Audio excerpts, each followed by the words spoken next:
Today's topic is going to be a fun one. It's marketing myths. What you don't know about food could hurt you. Public service announcement about this presentation. If you get to the end and you're not upset, there probably is something wrong with you, or you work for one of the companies that sells some of these products. And as a result, I am highlighting for the world some of the tricks of the trade, so to speak. So let's jump right in and start learning. How about you? First and foremost, you need to understand that when you're walking through the aisles of a grocery store, it is a shell game. It is trying to get you to pay attention to certain things, ignore other things, and most importantly, not find that little ball anywhere along the way. In fact, if you didn't know, there are companies that actually pay grocery stores for particular shelf space. Usually the things that are on the very bottom shelves or very top shelves are the ones that pay the least. The ones that are about eye level are the ones that are paying the most. The reason why is because they're trying to catch your eye. They're trying to get you to buy their stuff. And the other thing you should notice is that you never have the back of a product, or what in essence is called the nutritional information, facing you. What you always have facing you is the front. And that's what today is all about, because you see all of these tags, all of these different things, all of this confusion, all of these words, and you associate them with an internal meaning. And what I mean by that is you have a belief system that is designed and developed over years based upon the common English language, about your understanding of a term, about something that you read on the internet, about something you saw on a TV, something you heard in a radio ad. And now you've associated a word to a meaning of health, or a word that means something that is better for you than something else. And those are the words that you're looking for. Well, today is going to be about trying to educate you a little bit on what is actually happening. In fact, one of my favorite things is, have you ever thought about why fast food is delivered in a bag and in a wrapper? See, most people don't ever sit back and think about the whys in their life. They don't understand why, they're going to this fast food place. Pick whichever one you want. And what you're doing is you're ordering the food, and in your mind, what you have pictured is the ad, the internet advertisement, the television commercial, whatever it was that you saw. But have you ever sat down and actually looked at the food that you saw in the advertisement versus the food that you actually put in your mouth? See, that's a scary part. I mean, this is just an example. If you look at these things, if you actually saw them, if you took them out of the wrapper, set them in front of you, and said, wow, we call this food, you might think twice about stopping at one of the fast food places. I mean, this is literally, these are taken at the most attractive angle on something where the advertisement is one thing, but yet when you actually get the real thing, it looks like something totally different. Don't be fooled. But, the same thing happens in the grocery store. We grab these foods, and I use the word foods very loosely because some of them have very little, if any, nutritional value whatsoever. But we grab these things and we turn them over, and we're looking for something. Usually whatever diet we're on, whatever belief system we have, whatever the case may be, we're looking for something very particular. If we're following a low carbohydrate diet, we're trying to find out how many carbs it has. We're not paying attention necessarily to the fats and the sugars and a lot of the other things that may be in there. There's other aspects of things that we may be looking at from a protein content or sodium content or calorie content or whatever the case may be. Everyone turns them over looking for something. And the reality is, usually you are turning them over and we're attracted to it by something that was on the front of the box, not the back. The interesting thing is, when you actually look at people and you ask them, and this is done by Consumer Reports, as you can see here, what do you think the percentage of people that actually believe that it's easier to do their taxes than to figure out how to eat healthy? So in other words, the people that think their taxes are easier than understanding a nutritional label, well, it's 52%, according to Consumer Reports. That's more than half of people would rather try to figure out how to do their taxes than they would try to eat healthy, because it's so complicated. In fact, in that same study, when people were asked, hey, how's your health? 9 out of 10 Americans self-report their health as good or better. So if you ask 10 people, standard Americans, you're going to get 9 out of 10 times they're going to think that they are going to self-rate their health as good or better. But when you actually look at the stats, what you find is 74% are overweight, 33% are obese, 16% are morbidly obese, 64% have heart disease, 33% are diabetic or pre-diabetic, and 80% don't get regular exercise. So when you actually look at the numbers, do these people look like they're actually in good or better health? Or does it look like they may be a bit delusional or want to believe something to be true rather than actually identify something as true? How about this one?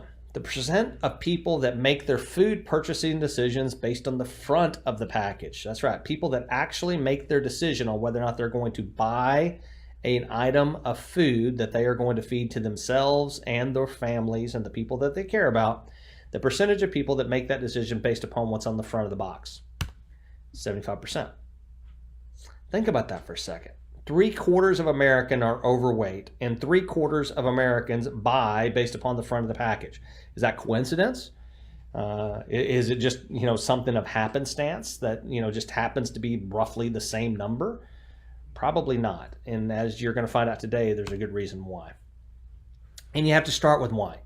You have to understand, why are people doing this? Why is it so hard to eat healthy? Why is it so hard to understand what's on the back of the box? Why are people making their purchasing decisions based upon what's on the front of the box? Well, it starts out with something very simple. See, our school system in the United States still teaches the empirical system, inches, feet, yards. Everything else in the world is based upon the metric system. So think about that for a second. Everything we do is empirical. Everything else in the world is metric. Why do we stick with this system? Well, especially when you look at how easy the metric system is versus how difficult the empirical system is. And what makes it worse for us is the fact that all of our nutritional labels, if you didn't know, are all done in the metric system. Think about that. If we really wanted you to be able to read a nutritional label, why would we put it in the metric system, something the rest of the world uses and we don't, instead of the empirical system, so it's real simple for you to understand? It just doesn't make a heck of a lot of sense. But the reality is, that's what it is. It's all built upon trying to confuse. In fact, if you really want to understand it, what you're going to have is a special calculator on your phone, which, by the way, there are about 10 apps in the various different Apple and Android devices that you can choose from that will actually help convert your nutritional labels over to something that you can understand, because you know the empirical system and not the metric system. It literally is that crazy out there. We actually do have to have apps. But here's the thing. You can't learn anything new until you're open to willing to forget everything you think you know. And the reason why I put this quote here is because in order to understand the marketing myths that are being thrown in your direction, you are going to have to understand that they are there for one purpose and one purpose only, which is to confuse. See, because if you're not willing to forget what you know, you're not going to be able to understand. What am I talking about? The Standard American English Language Dictionary. I mean, here you are, Noah Webster, he provides volume 1. There was 2 volumes of what words mean. And we spent countless hours, basically learning our vocabulary words, remembering the definitions, having the spelling test. I mean, the SAT test still to this day, and the ACT, are in large part a big vocabulary test, root words, things like that. We base intelligence based upon vocabulary. Unfortunately, what's going to end up happening, though, is you're going to know the definition of something. You're going to know something. You're going to have knowledge. But that knowledge is not going to allow you to be wise when you're making your food choices. In fact, when you look at one of my favorite quotes, knowledge is knowing a tomato is a fruit. Wisdom is not putting it in a fruit salad. It's funny that, somebody can throw out the fact that, hey, a tomato is not actually a vegetable, it's actually a fruit. Yeah, great, but you've never found one in a fruit salad. And the reason why is because that's wisdom. That's actually understanding. But when you look at food and you look at the way that it's marketed, it's not as intuitive as that. So let's start out with some of the terms that you see. Here's a roll of gold pretzels. It says fat-free. Okay, fat-free. What does that mean? What does fat-free mean? Well, if you learned your basic English language, you would think that that means it's free of fat. It seemed that way. But the reality is not necessarily the truth. It's less than 0.5 gram of fat per serving. Now, let me make sure you understand that. Less than 0.5 gram of fat per serving. So it is possible that a bag like this could have, a lot more fat in it. In fact, when you actually jump into, the original versus the fat-free, what you find is, yes, the original had 1 gram of fat. The fat-free, actually in this particular case, is 0 grams. They don't have any fat. But when you actually compare the two together, what you find is the fat-free, what they did is they took out the yeast and they took out the corn oil. They added some magnesium and some phosphorus and some other things, or took out the magnesium, added some phosphorus and things like that. But, what is it that was gone? What left that they put in? And somehow, we got an extra gram of protein in the fat-free version. So you need to understand that just because it says fat-free doesn't mean it's better for you, because a lot of people grab it thinking fat-free, hey, I'm making the right choice. But when you look at the calorie count, everything's the same. So something to keep in mind that, doesn't necessarily mean it's healthier just because it says fat-free. How about this? 99% fat-free. This is one of my favorite. When you see these types of things in the store, this is a turkey product. It means every 100 grams of food will have 1 gram or less of fat. Okay? Again, doesn't mean healthy. What it means is 100 grams of it still only has 1 gram of fat or less. Okay, so again, we see these terms and we're thinking healthy, but it's not necessarily the case, because guess what? Fat-free does not mean it's not loaded with sugar. Does not mean it's not loaded with sodium and a lot of other things that we don't necessarily want in our diet. How about low fat? You think of Pop-Tarts, you think of low fat, right? That's what everyone thinks of. Obviously, low fat, I'm thinking Pop-Tart. Well, that means 3 grams or less of fat per serving. Again, the per serving. You have to understand what this term means. When you actually jump into the actual label, you get a little bit more information. So you have the regular Pop-Tarts on the left, you have the low-fat Pop-Tarts on the right. What you find is the sugars are roughly the same, 16 grams and 15 grams. Okay, all you've done is gone in and added, you've taken out a little bit of the fat. So you've gone from 5 grams to 2.5 grams. Sugars stayed roughly the same. Dietary fiber, okay, well now we've gone to 3 grams in there. Carbohydrates are still around 38 grams. So really hasn't changed, even though we lost 1 gram of sugar in there somehow. Protein stays the same. But the reality is this is not a healthy product. Because if you look at the serving size, which we're going to get into a second, which is kind of the fun part. If you've ever eaten Pop-Tarts before, they come in 2 packs, right? You get those dual packs. Well, what's funny is the serving size is 1 pastry. So yes, they're packaged in 2s, but guess what? One of them is your serving size. So what you end up with is 400 calories on the regular one if you eat both of them, and 360 if you eat those. But the amount of sugar that you're getting is astronomical. How about this one? Reduced fat. What does the word reduced fat mean? And of course, Oreos is what you think of when you talk about reduced fat. Why did they do these on these types of products?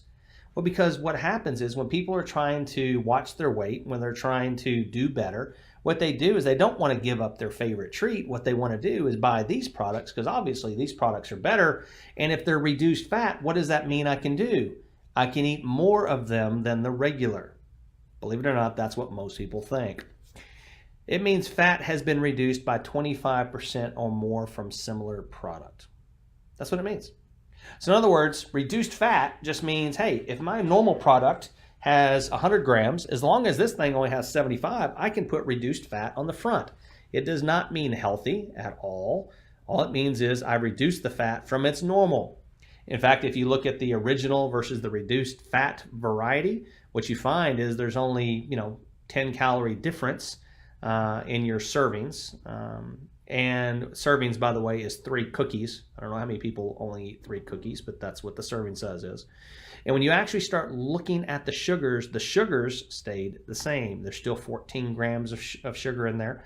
But the interesting part is when you look at the reduced fat, there's actually 27 grams of carbohydrates, but in the original there's only 25 grams, which means you're actually getting more conversion of sugar. There's something else in there, the added sugars that aren't labeled, that are starting to get in there to add up the carbs.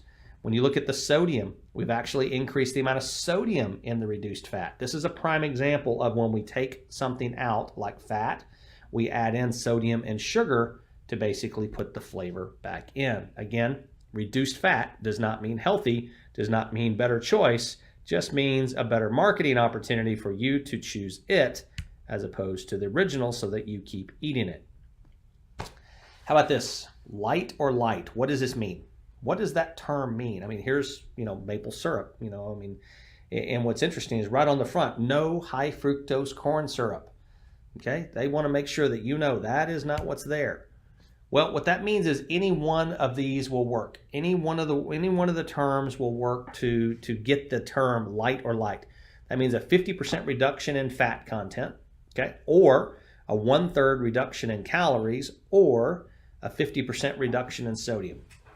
Any one of those 3 things, and you can use the word light or light on the front of your package. That's what it means. So when you actually look at the ingredients and you look at what's in here, your maple syrup, protein is 0, sugars is 22, carbs is still 25 grams, sodium is at 180 grams, servings is about 12, and oh, by the way, a serving size is a 1/4 cup. Most people I've ever seen use syrup like this, it's 1/2 cup or more. Again, what's ended up happening is this is not a healthy choice. This is just the light choice. In fact, when you actually look at the ingredients, look at ingredient number 1 is water, ingredient number 2, and this is done by volume, liquid sugar. Next is corn syrup. So we don't have high fructose corn syrup, but guess what? We do have corn syrup. Watch out, okay? Watch out, because you have to understand that you can't always trust what's on the front of the label. Lean. Here's a term, when you're eating poultry or you're eating beef or things like that, the word lean is used a lot. I mean, here you have it, 80% lean, 20% fat. What does it mean? What does the word lean mean? Well, it's used for meat and poultry only, less than 10 grams of fat, 4 grams of saturated fat, and 95 milligrams of cholesterol per serving. That's what it's supposed to mean. So in this particular situation, you got Butcher's Choice ground beef, less than 10 grams of fat. If I look at here, fat is 22 grams. What happened? How did this happen? Because the word lean is not being used the way that you think it is. What they're trying to tell you is this is an 80-20 combination. So the 80% lean isn't descriptive of the fact that it is a lean product. It's just saying, hey, 80% of the meat we put in there is lean, 20% of it is fat. As a result, you get something else. So when you see the word lean, you can't necessarily even trust that. Here's ground beef 90-10. Does not use the word lean anywhere, and the reason why, it doesn't fit the definition. You may be buying the 90-10 variety thinking, hey, I'm getting lean meat, but the reality is it still has a large fat content, it still has a large saturated fat content, and of course the cholesterol is still high in the meat as well. And of course you find the 100% pure extra lean ground beef. Okay, so now we actually are using the lean terminology in the way that the Marketing Association is basically agreed to use it under the guidelines. And in this particular situation, as a result, you do have fat under 10, you do have saturated fat under 4, and you do have cholesterol under 95. What's interesting though is you see over here the American Heart Association tag, and you see while many factors affect heart disease, diets low in saturated fat and cholesterol may reduce the risk of this disease. It's interesting because last week when we did our Life Simplified Lunch and Learn, what you learned was all of the terminology on saturated fats may be completely overblown, and in fact the science is just the opposite, that saturated fat or reduced saturated fat diets may increase your chances of heart disease, not decrease. But again, use the information, look at the science, make your own informed decisions. How about low calorie? What does that mean? You know, these are terms that you would think would be easy to understand, but as you're probably learning along the way, terms don't mean what you think they mean. That's why I said in the beginning, you have to unlearn what you think you know. You have to forget Webster and his dictionary, and you're going to have your own dictionary for food terminology to really be an informed shopper. So what does low calorie mean? Well, that means 40 calories or less per serving. Again, watch out. That per serving thing can get you. Okay, remember, they can designate a serving as to what they want. Here, you know, you have a nice big 32-ounce bottle. But what if I told you that a serving size is 8 ounces? That means there's 4 servings in this. So what does that mean? That means I can put 40 calories on this bottle and be fine, okay? But it can actually have 160 calories in it, and it still be labeled as a low-calorie drink. Why? Because it's 40 calories or less per serving. How about artificial sweeteners? This is another way we get to low calorie. We grab artificial sweeteners. You know, we do this for our tea when we want to move over. We do this with diet drinks and things of that nature. The reality is this may help reduce the calorie count in foods and drinks. And yes, we do use this in foods as well. But it spikes blood sugar 20% greater than regular sugar. Let me make sure you understand that, especially if you're diabetic or pre-diabetic. You're trying to lower your sugar consumption. You're thinking, this has 0 sugar because it's artificially sweetened. Just know that you're going to spike your blood sugar 20% greater with an artificial sweetener than you would with the regular thing. You need to keep that in mind. As a result, you have things like this. You literally have Nestle Crunch chocolate bar that says sugar-free and is on the carb select menu. Why?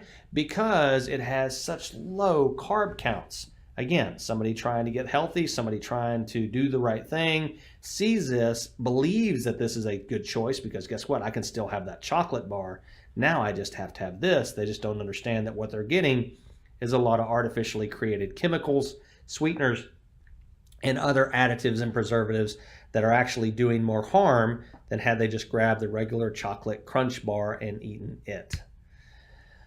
All right, saturated fat free. Again, you would think that this means free of saturated fat. The reality is it just means less than 0.5 grams per serving. Doesn't mean that it's not there, just means that it has less per serving. So again, watch out on the serving size because that's where they will get you. How about low in saturated fat? What does that mean? Okay, well, saturated fat didn't mean that there was none. Low saturated fat means less than a gram per serving. Really watch out on popcorn too, because most servings are like half a cup or a cup. And most people I know, when they get a bag, that's usually 4 to 8 cups, and they're eating the whole thing. So watch out on serving size when it comes to popcorns. How about trans fat free? Because anytime you're thinking trans fat free, you're thinking healthy. And every time I think healthy, I think of the Cheetos Crunchies. Guys, come on. It's less than 0.5 grams per serving, very much like sodium. Just very much like saturated fat free. But the reality is this. People put this stuff on the bag so that people think they're making a healthy choice. There's nothing healthy about this.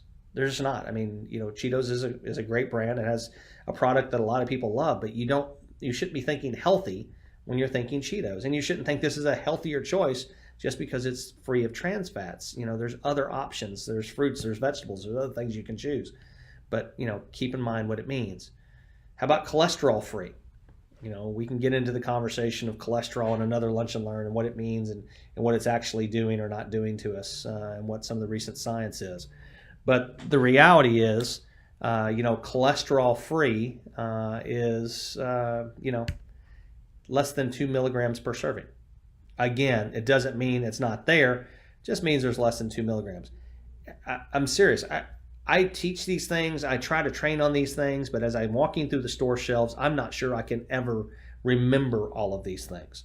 I'm just not. This is the crazy component of what these terms are and what they actually mean. And how about low cholesterol? What does that mean? Low cholesterol just means less than 20 milligrams of cholesterol and 2 grams of saturated fat per serving. So now, you have saturated fat connected to cholesterol in the definition of what low cholesterol is. In fact, this one actually, you see, has a brand that's talking about lowering cholesterol. They did a study where it showed that, if you eat Cheerios, I guess that you're going to lower your cholesterol, but, compared to what? That's the question that you need to basically be able to answer. Sodium free. Okay, you probably shouldn't be fooled by now. Sodium free doesn't mean free of sodium. It just means less than 5 milligrams per serving. Yeah, so not this one. This one isn't a 0.5 milligrams. This is 5 milligrams per serving. So again, we've changed the math on you. But now when you see the word, something free, it doesn't mean it doesn't have it in it. Just means they didn't add as much in it as they normally do, and it's on a per serving basis, so keep an eye out for that. Very low sodium, that means less than 35 milligrams per serving. And of course, low sodium, always thinking of Ritz crackers when I think low sodium, that just means less than 140 milligrams per serving. Watch out on these things because the per serving is usually somewhere around 3 to 6 crackers. Again, everyone I know only eats 3 to 6 Ritz crackers when they grab them. So keep that in mind if you're trying to get healthy. And what about the no salt or sugar added? This is one of the newest stuff that you see. In fact, Heinz just came out with a whole string of ketchups, the no salt added, the no sugar added, all of these things that are out there now. And there's a lot of other companies that have followed suit. What that means is it means nothing was added beyond what is already present in the product, but the ingredients that turn into sugar in the body, like high fructose corn syrup, may be added. So yes, somebody could actually say no sugar added, but put something like high fructose corn syrup in because technically that is not a sugar. Anyone who isn't confused really doesn't understand the situation. Edward R. Murrow quoted that as at one point. The reality is that's where we are right now. You should be confused because this is extremely confusing. In fact, it's so confusing that when I was preparing this presentation, I was actually getting upset because I was like, man, how is anyone ever going to remember this? The idea isn't necessarily for you to remember or regurgitate all of this information, but to have this as a resource tool, to be present in the moment so that you understand that, hey, I need to stop just paying attention to what I see on the front of the box. I need to educate myself and give myself the information so that I can be an informed consumer. So let's jump in on something else. Nutrition facts. Let's look at serving size, because you've heard me talk about it a lot right now, the serving size component of what we're doing and what's going on these nutritional labels. Let's look at it a little bit more detail. So if we look at the 1950s to now, you see we've changed a little bit in what fast food looks like. Yeah, our average hamburger went from 3.9 ounces to, a little over 12 ounces. Fries went from 2.4 to 6.7. Our drinks went from 7-ounce drinks. Yes, we used to have 7-ounce drinks to now 42-ounce monsters. In that same time, you have other things that have changed. Coffee has turned into mocha coffee. So thank you, Starbucks. We went from 45 calories to 350. Hamburgers have exploded. Pizza has gotten bigger. Spaghetti and meatballs has gone crazy. Muffins are, bigger than 2 hands put together. And cookies come in pizza boxes. It's amazing how big our portions have gotten. I mean, go to any any restaurant right now, the amount of food that's on that plate can almost feed 3 people. Yet most of us are members of the Clean Your Plate Club and eat the whole thing, not understanding that we are seriously gorging. So, the FDA came out with a new label. They wanted everyone to move to it by 2018. That then got moved to 2020, and now I hear rumblings that this may get moved again. When you actually look at the label side by side, this is the original on the left and the new label on the right. ID Life has actually already moved to the new label on most things because we believe that it's actually a positive for folks and helping them make an informed decision. The serving size becomes bold. The calories becomes bold and big. But there's something I want you to pay attention to, because one of the biggest changes is under the new guideline, you have to start adding the added sugars. So the product on the left, if you look at it, it has 37 grams of carbohydrates. Okay, that's the same as the left and the right. It says on the left there's only 1 gram of sugar, but when you look on the right, there's a total of 12 grams of sugar. These are the same products. labeled under the new versus the old guidelines. That's right. So if you were somebody who's trying to make an informed choice and you're like, hey, look, this only has 1 gram of sugar, this is good, because you did not read the added ingredients and understand what added sugars are and all those things under the old labeling guidelines, you bought this thinking, hey, I've only got 1 gram of sugar in here. The reality is, once you add in all those added sugars and everything else, there's actually 12 grams of sugar per serving. And again, in this particular case, there's 8 servings per container. So be very careful. Understand what these things are. Understand that reading the label isn't even enough. You have to understand what the added ingredients are as well. The other thing is we are moving our serving sizes to more realistic numbers to reflect how people typically eat an item. So like the current serving size of one of these 1 pint ice creams is typically 4. That has 200 calories. The new serving size would require that they would put 3 on a pint or 270 calories. The reality is this: when you actually look at one of these things, most of the people I know, they grab this thinking it's single serve. I mean, come on, you have to be honest. People grab this and they think, okay, this is for me. I'm not sharing this. And what ends up happening is that's 980 calories, 63 grams of fat, 38.5 saturated, 77 grams of sugar, or 19.25 servings. But I would have to have my calculator out to figure that out, because when I grabbed this, if I wasn't paying attention to the fact that this little container of 1 pint is 3.5 servings, I would think that I'm eating a 280 calorie snack. The reality is I just put 1,000 calories into my body and 19.25 servings of sugar, which, ladies, that's over 3 days supply of sugar. Men, a little over 2 days supply of sugar in one setting. So let's look at salt. Salt is a big one. You know, we have heart disease going bananas in our country, so salt is talked about a lot. So let's understand where we are as a country. The average adult only needs about 180 milligrams. That's all you need. Recommended daily, and this is a maximum, is 1,500. The upper level is 2,300, but the average American is consuming over 3,400 milligrams of salt per day. In fact, the general advice that most people get is, hey, lower your sodium when you're dealing with high blood pressure or heart disease. And what most people do is they stop adding salt to their food. 9 out of 10 Americans are dealing with overconsumption of salt. But here's the issue. 77% of yours is coming from the processed and prepared foods that you already eat. 12% of it is coming from natural sources. 6% of it is added while you're eating, and 5% added while you're cooking, which means if you just put the salt shaker away and you keep eating the way that you're eating, you're only affecting 11% of your salt intake. Okay, so if you're eating 3,400 milligrams, okay, in 11%, you're only eliminating, let's give you 400 milligrams a day, so you're still at 3,000, which is twice the recommended daily intake. The only way to reduce your salt consumption is to start cooking yourself. And by I mean cooking, that does not mean you get to use cans, boxes, and things of that nature, because salt is loaded in those things. What you have to do is actually get back to grandma's cooking to understand that, hey, you have to start with raw materials and add these types of things so that you are only getting what you need. So, you confused yet? You know, we can't understand serving size. Sodium is out of this world. Everything on these aisles is loaded in it.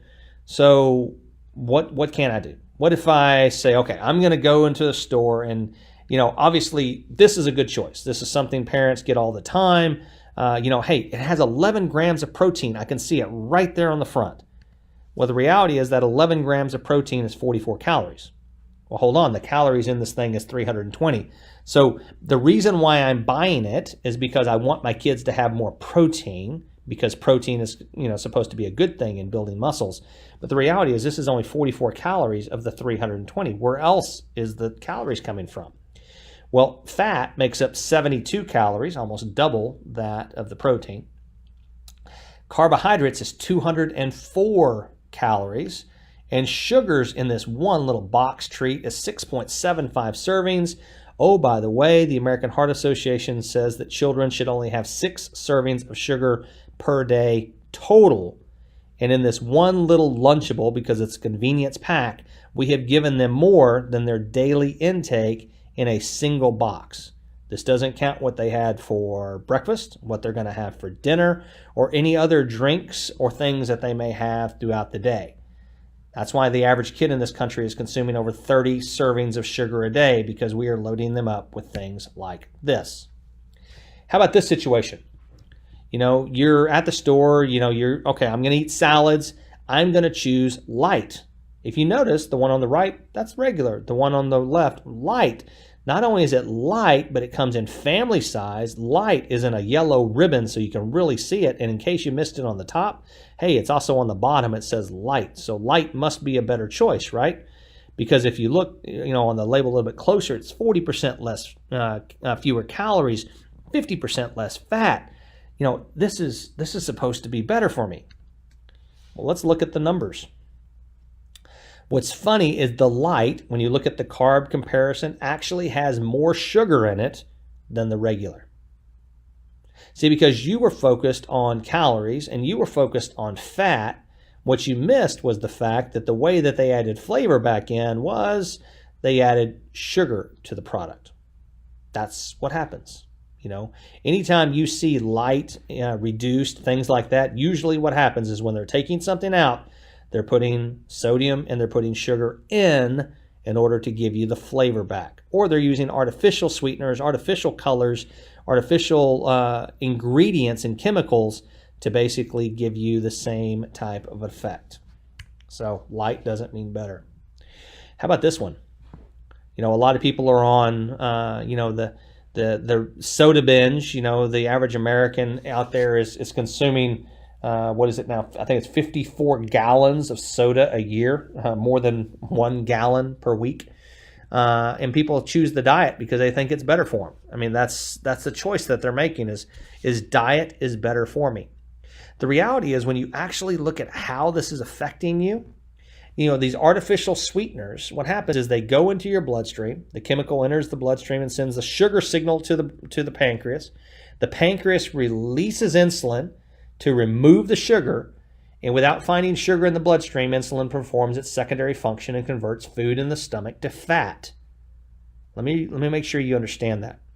So when you take one of these artificial sweeteners and you use it, or you drink one of the diet sodas, the body still thinks you're having sugar. It reacts, and because it can't find the sugar because you used an artificial chemical, what it does is converts everything to fat. So when you went and ordered that burger and Diet Cola, what you actually ordered was the burger and love handles, because that's what you're actually going to get. You're actually going to end up with that as a result of that choice. How about these favorite little treats that we throw in our kids' meals? Fruit roll-ups. That's what we're going to give them because it says fruit on it. It must be a healthy thing, right? Well, the serving size is 1 roll. The sugars in it is 7 grams. And on top of the 7 grams of sugar, because we haven't added the added sugars in there yet, you need to read the ingredient label and find out that the top product in there, the number 1 product is corn syrup, then dried corn syrup, then sugar, and then pear puree concentrate. And then, oh, by the way, we threw in dextrose too, which is another form of added sugar down at the bottom, or something that turns into sugar. So what you end up with is, beyond the sugars that are already labeled as something that's in the ingredient profile, you have 1, 2, 3, 4, 5 other forms of sugar that we threw in there just to help out.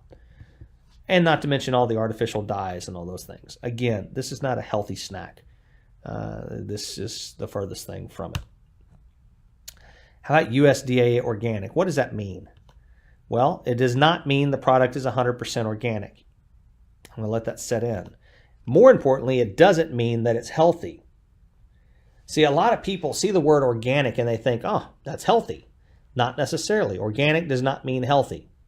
Just like non-GMO does not mean organic. Think about that. So let's jump in here. Here's Capri Sun on the left, organic Capri Sun on the right. So I said the word organic, it must be healthier. I'm going to grab that because it's better. What you actually find is it's 10 more calories, it's 5 more grams of sodium, and oh, by the way, we threw in an extra 4 grams of sugar. I'm glad you made the organic choice. because unfortunately it is not a healthier option just because it has the word organic in it. You have to be very, very, very careful in the utilization of that word or buying things in that category, especially if they come in a box, a can, a jar, or a bag, because there's a lot of different things out there that you need to know beyond the utilization of just the word organic.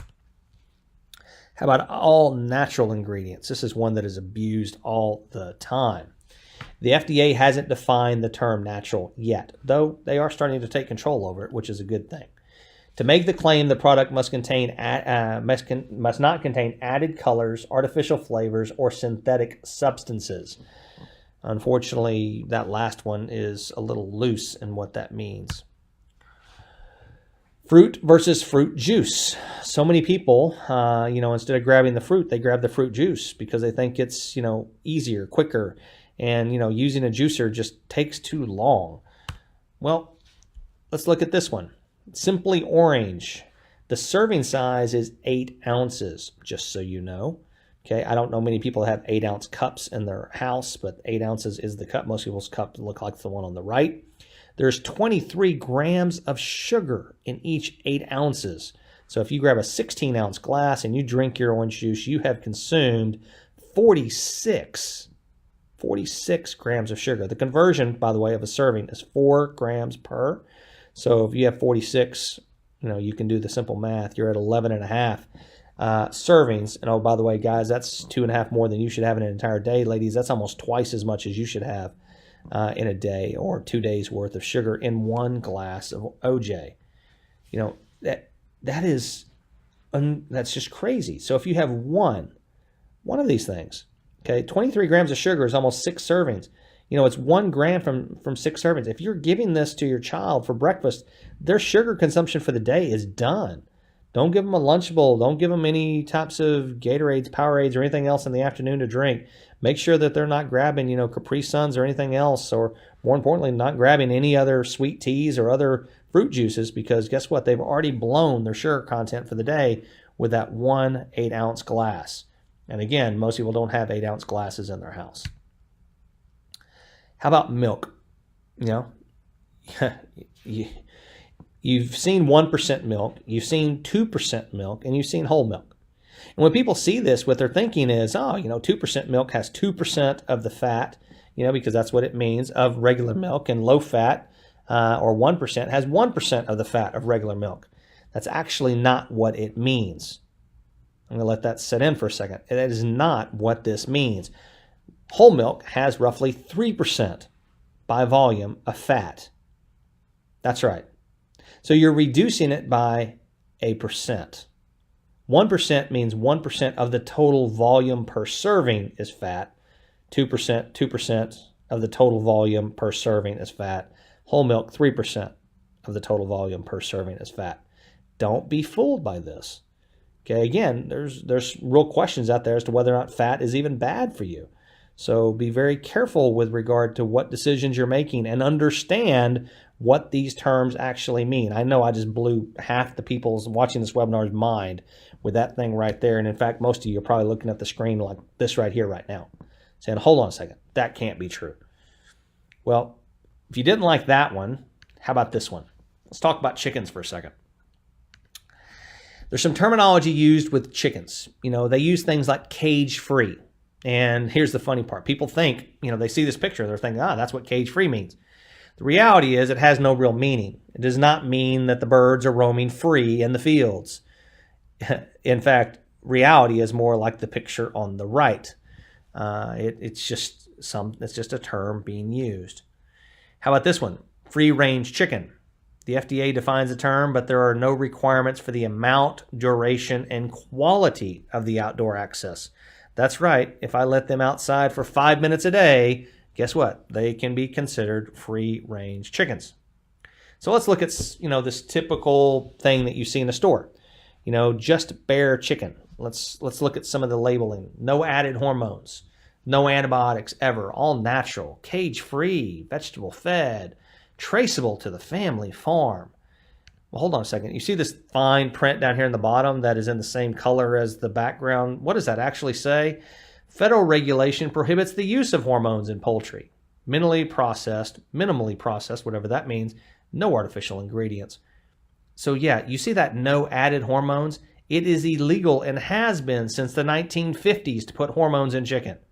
But guess what? If I tell you that there's no added hormones, and I put that on my package, but somebody else doesn't have it on theirs, you're going to choose mine over theirs. In fact, if you actually look at some of the terms that are being used, what you find is hormones is misleading because it's been illegal since the 1950s. Natural, that's unregulated, term without standards. Humanely raised, has no regulation with regard to what that term means. Free range, outdoor access, though amount, duration, and quality of space is undefined and can vary widely. In other words, you could have a chicken door at the end, which means they have access. Doesn't mean they actually spend any time outside. And then cage-free is meaningless and misleading for meat chickens. Unlike egg-laying hens, they are never raised in cages. Just so you know, that never happens. Consumer Reports found that 71% of chicken sold in the U.S. is laced with harmful bacteria, usually Salmonella. The U.S. Department of Agriculture certifies a chicken as free from visible signs of disease, but not free of disease-causing microorganisms. In fact, the U.S. is the only country in the civilized world that allows our poultry producers to actually sell you salmonella-laced chicken. Let me say that again. We are the only country in the world that allows people to sell salmonella-laced chicken. Why? Because we have told people how to cook the chicken, and as long as they cook the chicken properly, it will kill the bacteria. That is the thought process. Go look it up, find it for yourself. It's astonishing that we still allow this to happen. Nowhere else in the world can this happen, but guess what? In the U.S., it does.